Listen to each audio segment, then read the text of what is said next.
మనం ముందర చెప్పుకున్నట్లుగా ఇండియాలో మోస్ట్ ఇంపార్టెంట్ కాజ్ కిడ్నీ డిసీజ్కి డయాబెటిక్ నెఫ్రోపతి. సుమారుగా 60-65% మంది కిడ్నీ పేషెంట్స్ ఎవరైతే ఉన్నారో డయాబెటీస్ వల్ల కిడ్నీ ఎఫెక్ట్ అయిన వాళ్ళే.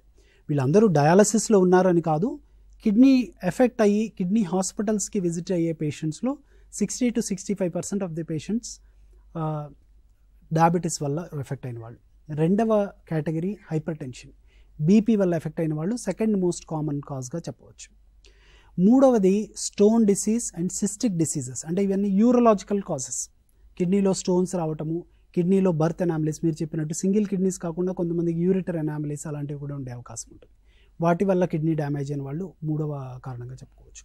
నాలుగవది గ్లోమెరులార్ డిసీజెస్, యంగ్ పీపుల్లో ఐజీఐ నెఫ్రోపతి అలాంటివి కామన్ కాజ్.